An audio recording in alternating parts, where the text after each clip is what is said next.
પાટણ જિલ્લાના હારીજ તાલુકાના કુકરાણા ગામના અરવિંદભાઈ સુખાભાઈ પટેલ અને તેમની પત્ની નિર્મલબેન પટેલ એ શહેરની સુખ સગવડ છોડીને પ્રાકૃતિક ખેતીને જીવનમાર્ગ બનાવ્યો છે। આજે તેઓ 32 વીઘા જમીનમાં સંપૂર્ણ ગાય આધારિત પ્રાકૃતિક ખેતી કરી રહ્યા છે। દાડમ તેમનો મુખ્ય પાક છે, સાથે જ કેસર અને સોનપરી આંબા, સફેદ ચંદન, ચણા, અડદ, તુવેર, શાકભાજી અને ગાયો માટે ઘાસચારો ઉગાડે છે। છેલ્લા 9 વર્ષથી સતત પ્રાકૃતિક ખેતી કરતા તેઓ માત્ર આર્થિક રીતે જ નહીં, ગુણવત્તાસભર અને પોષણ ઉત્પાદન માટે પણ ઓળખાય છે। તેમના દાડમનું સંપૂર્ણ માર્કેટિંગ તેઓ પોતે જ સંભાળે છે। ગ્રેડિંગ, સોર્ટિંગ અને પેકિંગ તેમના પેક હાઉસમાં થાય છે। ત્યારબાદ બાંગ્લાદેશ, દુબઈ, ભારતમાં વિવિધ શહેરોમાં નિકાસ થાય છે। સરકારી સહાયથી મળેલા pack house, drip irrigation, spray machine, પાણીના ટાંકા અને રોપાઓના સહકારથી તેમની ખેતી વધુ સશક્ત બની છે। ચંદન અને આંબાના બગીચા આગામી વર્ષોમાં ઉત્પાદન આપશે, જે તેમની આવકમાં વધુ વધારો કરશે। આજે તેઓ પ્રાકૃતિક ખેતીથી વાર્ષિક અંદાજે 21 લાખ રૂપિયાની કમાણી કરી રહ્યા છે। અરવિંદભાઈ પણ તેમના પ્રાકૃતિક ખેતીના સંકલ્પને મજબૂત કરતા રહે છે। રાસાયણિક ખેતીનો માર્ગ સરળ લાગી શકે છે, પણ અમે સંકલ્પ કર્યો છે કે આવનારી પેઢીને ઝેરમુક્ત અનાજ આપવું છે। પ્રાકૃતિક ખેતી જ અમારા પરિવાર અને સમાજ માટેનો સાચો વિકાસનો રસ્તો છે। પતિની સાથે ખભે ખભો મિલાવી ખેતીકામમાં સહયોગ આપતા નીલમબેને પોતાની આયુર્વેદિક હોસ્પિટલની નોકરી છોડી અને સંપૂર્ણ સમય ખેતીને સમર્પિત કરવાનો દ્રઢ સંકલ્પ કર્યો। ગાય આધારિત પ્રાકૃતિક ખેતીમાં તેઓ જીવામૃત, ગૌમૂત્ર અને દેશી ખાતર બનાવી દાડમ તથા અન્ય પાકમાં ઉપયોગ કરે છે। નીલમબેન દ્રઢ શબ્દોમાં કહે છે કે અમે પ્રાકૃતિક ખેતીને માત્ર વ્યવસાય તરીકે નહીં, પરંતુ જીવન મૂલ્ય તરીકે અપનાવી છીએ। ગાય આધારિત ખેતીથી જમીન, પર્યાવરણ અને લોકોનું આરોગ્ય ત્રણેયનું રક્ષણ થાય છે। દરરોજ સવારે બંને પતિ પત્ની ખેતરમાં સાથે કામ કરે છે અને બપોરે ઘરકામ સંભાળે છે।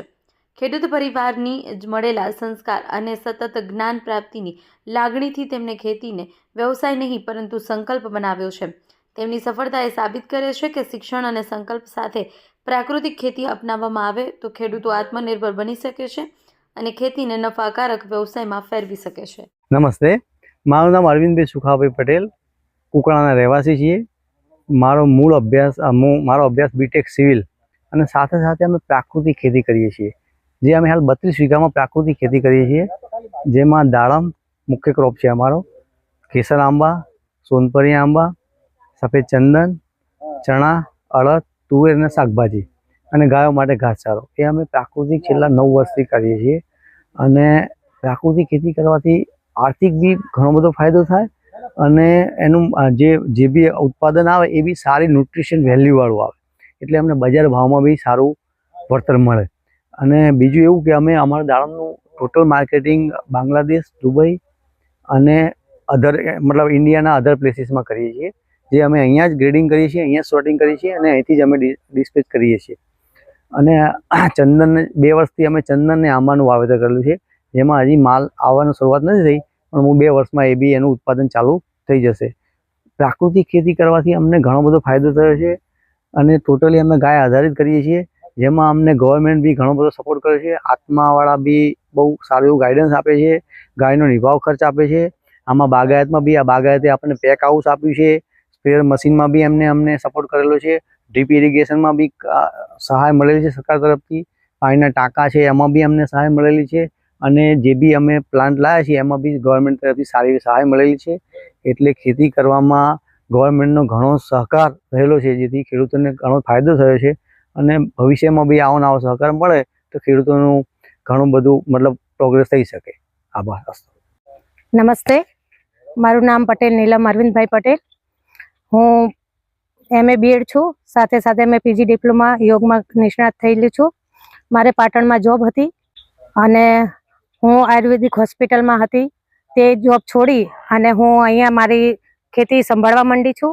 સાથે સાથે અમે પ્રાકૃતિક ગાય આધારિત ખેતી કરી રહ્યા છીએ અને ગાયની સાથે સાથે અમે એ ગાય ઉપયોગી બને એના માટે અમે જીવામૃત પણ બનાવીએ છીએ। એ જીવામૃત અમે આ દાડમની અંદર આપીએ છીએ અને સાથે સાથે એનું જે ખાતર બને એ પણ અમે એની અંદર આપી રહ્યા છીએ। અને જે ગાયનું ગૌમૂત્ર હોય એ અમે જીવામૃતમાં ઉપયોગ કરી અને છોડમાં ઉપયોગ કરીએ છીએ। નોકરી છોડવાનું એ જ કારણ કે મારા મિસ્ટર એકલા અહીંયા ફાર્મ પર આવતા હતા અને હું સવારે જોબ પર જતી હતી, તો મને ખેતીમાં ઇન્ટરેસ્ટ હતો, પણ સાથે સાથે મારી જોબ પણ હતી. તો મારે એક ડિસિઝન લેવું પડ્યું કે જોબ કરવા કરતા મારા પોતાનું ફાર્મ છે, મારા પોતાનું 30 થી 35 વીઘા જમીન છે, તો એમાં હું ધ્યાન આપીશ તો મને એમાંથી વધારે ઉત્પાદન મળશે. મારી જોબ કરતા આર્યું આગળ જતું હતું, તો એના કારણે મેં મારી જોબ છોડી અને મને ખેતીમાં તો ઇન્ટરેસ્ટ નાનપણથી હતો અને એક હું ખેડૂતની દીકરી પણ હતી. તો સાથે સાથે થોડું ઘણું નોલેજ તો હતું જ, પણ બીજું નોલેજ આવી રીતે 1-2 વર્ષમાં લઈ લીધું કે ખેતરમાં આવતા થયા અને સાથે સાથે નોલેજ પણ લેતા ગયા અને નોલેજ લઈ અને આ બધું વિકસાયું છે અને થોડું થોડું ડેવલપ કરતા ગયા. અને અમે બંને પતિ પત્ની આ જ રીતે બંને સવારે આવી અને ખેતીનું કામ કરીએ છીએ અને બપોરે ઘરે જઈ અને ઘરનું કામ કરીએ છીએ. બસ આ રીતે રોજ રૂટીન હોય છે અમારું.